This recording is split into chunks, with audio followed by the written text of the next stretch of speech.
Hello everyone and welcome to Don't Be Bored. Today I'm joined by Marco, the designer of Escape from Stalingrad Z, which was released back in 2023, but there is a new edition, a reloaded version coming soon. So welcome Marco, welcome to the channel. Please tell us a little bit about the game and for those that maybe missed out the first time around, what to expect from it. Hi, Ollie. Thanks for having me here. I'm Marco Picota, as Ollie just mentioned, and I am the one of the designers for Escape from Stalingrad Z, along with Tom Frank. And there's tons of other people involved in making a game, so a slew of other great people are involved. I started designing games back in the '90s under my company Global Games, and then in '96 or '7 I shut it down, took a 25-year hiatus, and then started making games again a few years ago. So the first one was Escape from Stalingrad Z, followed by the one that's delivering now called Escape from Project Riza, which is kind of a sequel. It's exactly like a sequel, and I look at my games as kind of movies in a way. And then we have a couple more that are in the pipe, all using the Paths Unknown system. It's an award-winning system that's uh, focuses on solo play and also co-op, and it's a story-driven narrative type of campaign. Now, the first one, Stalingrad Z, came out a couple years ago, and it's I delivered less than a couple years ago. It took me about 3 years to make it, and now it's like close to sold out. So we're looking at doing a reprint of it, Escape from Stalingrad Z Reloaded, and along with some expansion miniatures and stuff like that. So anyone who's already got the game will be able to like get some fresh, cool stuff. The big difference between the two, well, there was a lot of extras that would have come into the original one when it was a Kickstarter, and some of those are going to remain exclusive to the first Kickstarter. I want to remain true to the people who helped us get here, the first backers and stuff like that. So things like Warder, which was a special miniature that they got that won't be available ever again. I mean, maybe we'll have some once in a while as specials at a con for winning a tournament or something like that, included with some other stuff. But basically, we're not going to make those things available, along with a few other items that came there. So, but what you can expect is still lots of great stuff. The entire story's there. It's not like it'll be short at any part of the story. And of course, as you design a game, as you release a game, as people play the game, you find a rat of things that, oh, I should have mentioned this, or oh, that was, a mistake, basically. When it's like 250,000 words or something like that. So we're a few mistakes. Anyways, those are all corrected in the new version. And the box set is going to be $10 less, so it's going to be $49.95 US. And the reason is I'm taking out the double-sided dashboards. I'm taking out certain items that are available in the accessory set. And I did it because, the market and stores, it's just kind of like a market thing. Like they want certain price points and stuff like that. But so the old game was with all those things in it was $59.95, and now it's $49.95. However, we're doing a pledge that's the same price, $59.95, and it's the core box set plus the accessory set. So you can get all the goodies and stuff like that you would have in the first one for the same price on this Kickstarter. So I don't want to like penalize people. I kind of want to it's accommodating the market, as I've injured myself, accommodating what the retailers want and distribution wants, but also giving you guys being fair with you guys as well. So you basically can get pretty much everything you would in the box set for the same price as you would have 2 years ago. And yeah, in that way. And the other differences are, well, the deluxe set's composed a little bit different. It doesn't have all the bonuses it did before, but it still has all the miniatures you need. It has everything you need. Like you don't need to buy. If you buy the deluxe set, you don't need to buy anything else. You've got it all. There's no hidden things that why didn't I get this, and whatever, right? So and then there is the expansions, which you could get if you want. You certainly don't need it. But they're cool stories from Stalingrad Z, and then the miniatures for those, which our miniatures production's getting better and better. So that's kind of a long-winded to tell you a little bit about what was and what is and what will be. So it sounds very much like in Reloaded there's going to be an additional 12 scenarios. Is this brand new content for this sort of new version? And what are they all about? So the new expansion is called Stories from Stalingrad Z, and it's like a bunch of mini campaigns with 4 characters. There's like three scenarios for each, a total of 12. But we'll have, you know, stretch goals where we're going to include more. And if we hit them all, we'll get up to 16 scenarios in that. So that's about half of what you would in the basic game. Wow. What to tell you about them? Like, they're great. I mean, they're cool. Like, they come from different perspectives. So you're kind of playing the game. For example, with one, it's like what happened before. So it's pre-game. That's with Dasha. Then you have one with Till. We have a bunch with Till, and that's more mid-game stuff. What could have happened in between. And then we have like Steiner's stories are episodic, like from different points in the story that happened. And we've also started making the maps a little bit bigger and stuff like that. So I think that it's going to be all fresh stuff. Some of the ones for Dasha and Till were the ones that we made already as PDFs, and they're going to be incorporated into this, and new ones made as well. So that's a little bit about what's happening with that. And of course, you don't, again, with our games, you don't need to buy, you can use whatever miniature, you don't need to use any miniatures, first of all, because there's always standees and markers and, pogs, if you want to call them. So we always have those regardless. But for those who want miniatures, you can use whatever you want, or you can get the ones that we make that are specific to the game. I guess I want to say is that I don't want to force anyone to buy minis if they don't want to, period. But if they like our stuff, then they can get them. Yeah, so those are the two things. Oh, and the expansion miniature set also has 6 doors that, like, you'll see them really well. Well, they're well made, but then they got them painted really well. They look great. And I'm using them now when I'm kind of playing stuff. It's really cool to use painted doors. So you'll get those as well. There's 6 of those. You don't need more than 6 for the scenarios. That's the most that'll ever be down. And then I think I'm going to also make them just available separately, because you can use these doors for anything you want, and anything and everything. So anyways, so that's what the expansion's all about. Scenarios in the original were sort of linked together, so what you did in one impacted the next. How was it actually balancing this? Was there a struggle when you were designing? And does this extend to the new scenarios? Yeah, so like making scenarios or making a narrative campaign, that's a whole skill into itself. So it's a narrative campaign, and it's a choose your own adventure style campaign. So yeah, the decisions that you make going from one scenario to the next, will affect what's happening and could take you down a completely different path. And in Stalingrad Z, there's like 3 distinct paths you can go, plus dying. That's a path you could eventually take. So, it's regarding balance and I think that what it does is you always have to think about balance, and have. I think that everyone wants it a bit tougher than easier, right? You don't want to make it too easy, otherwise you can just play 52 pickup or something like that. So they're difficult. It's supposed to be difficult. It's supposed to be hard. It's tactical. It's supposed to be challenging. Like, you might not survive. That's totally fine. Like, don't, you might get lucky and survive. You might get unlucky and not survive. There's stuff like that, right? And so talking about luck, which is something I think a lot of people, I put a new rule into the set, luck mitigation and rule, which is called the scratches. And scratches allow you, if you roll poorly, to get a scratch token. And then if you roll poorly again later, you can use the scratch token to re-roll. So that mitigates a lot. Playing with that, really makes you feel like you didn't get, that fate didn't screw you. It wasn't me. It was fate. But, also bad rolls, bad things happening, that's war. Like, what can I tell you? It's like, yeah, shit's going to happen. It just will. So, you have to be able to tactically maneuver around bad luck and take advantage of the good luck.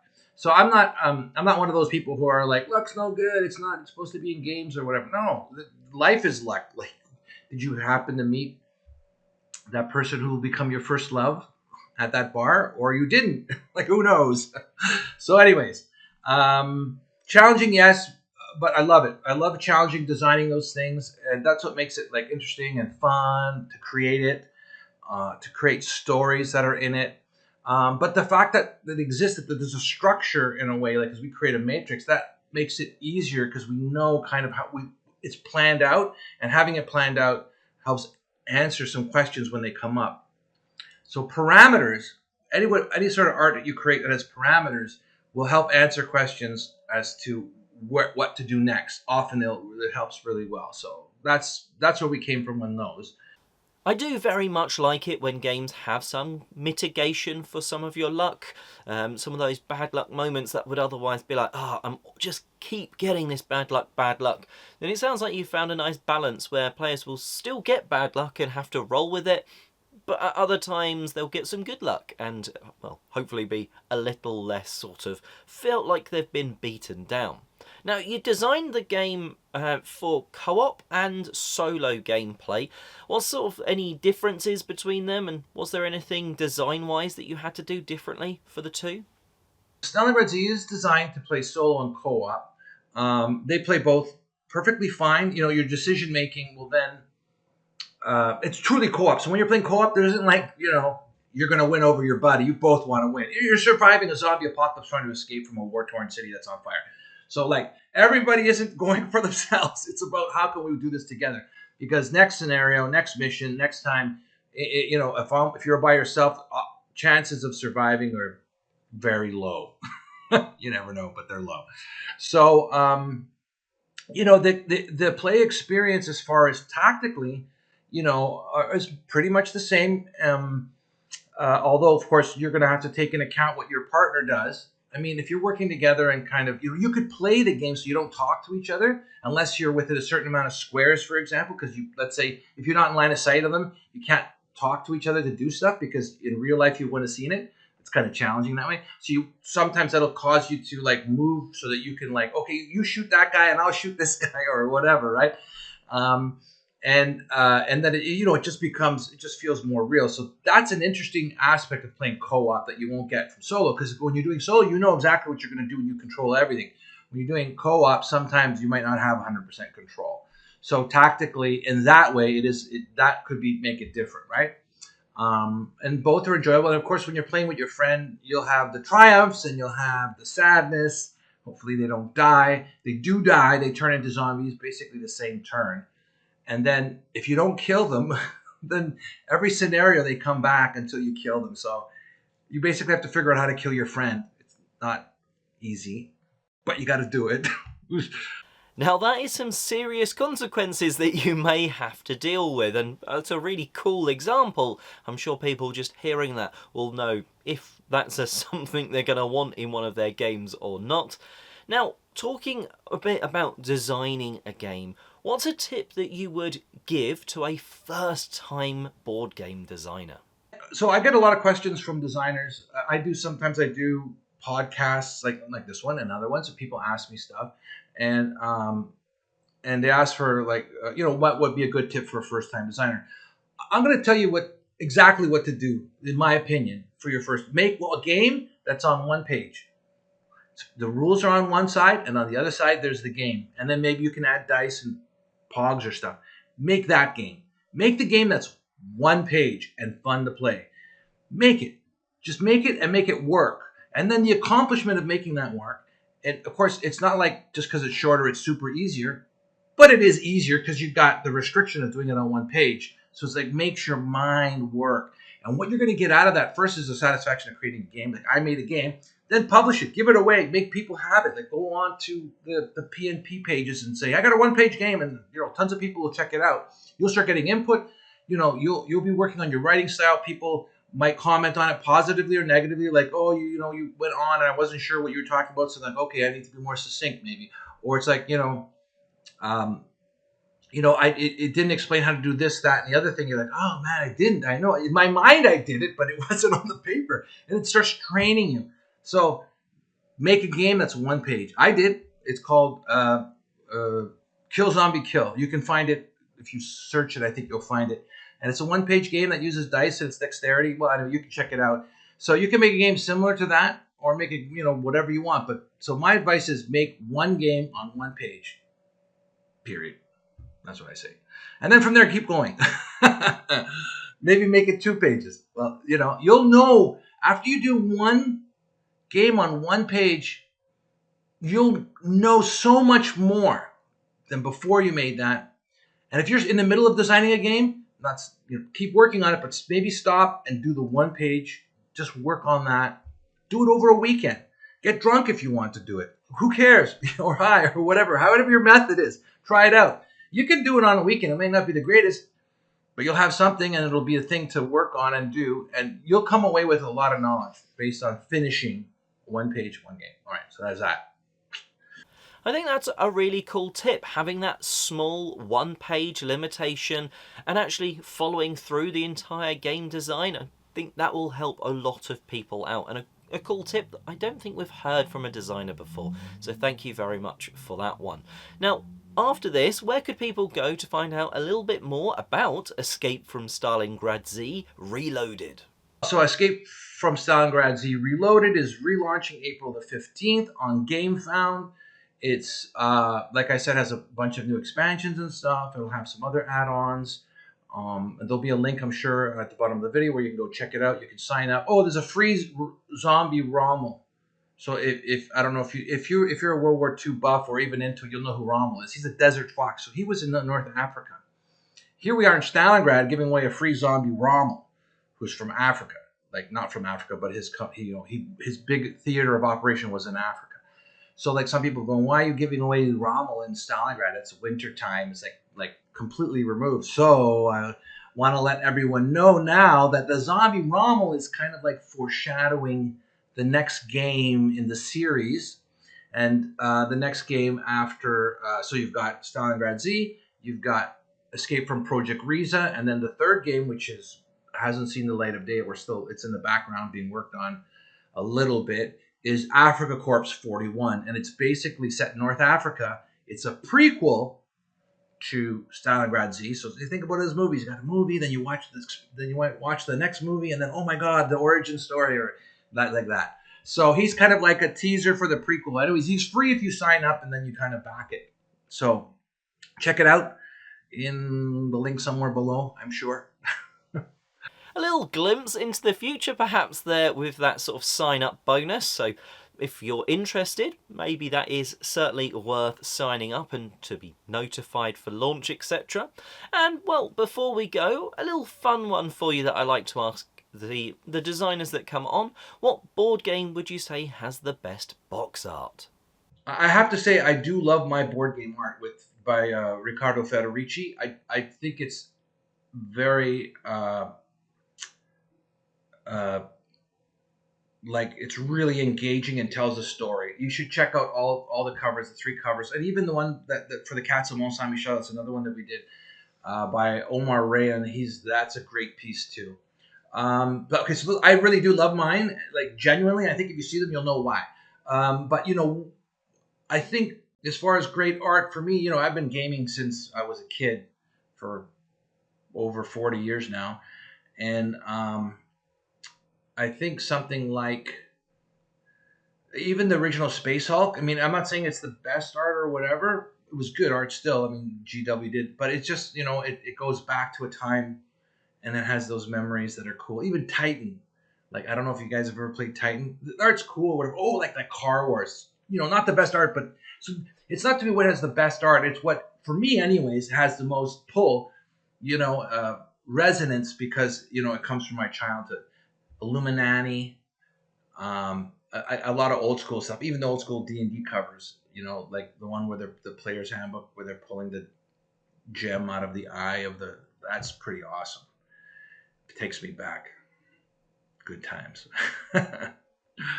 I think that your answer there makes sense. It's super important for you to like the artwork going on your game, so yeah, it makes sense you'd want to say those, but also something like Space Hulk. I think you look at that box, you kind of know what you're getting from that, and certainly even for myself, having played with Warhammer 40k, that sort of stuff, when I was growing up, terrible at painting, but still playing with that, seeing that box, it does bring back memories of that as well, and like I say, you kind of know what you're getting when you see a box art like that. So I think a lot of people can resonate with that answer. A huge thank you for coming on today and answering the questions. Thanks for having me, Ollie. I really appreciate being on the show or the podcast or whatever you young folks call them nowadays. And I hope to see anyone who watches this. If you have any questions, feel free to reach out, answer here, or reach out to me on our website or via email, however you like. And yeah, thanks for listening, and we will all see you on the other side. Ciao for now. And that wraps us up. Links will be in the description box downstairs, so you can go and check out the website, the crowdfunding campaign, that sort of goodness. Of course, go and check those out early if you've enjoyed what you've heard today. Smash that like button, share the video, and all that sort of jazz. And until next time, thanks for watching.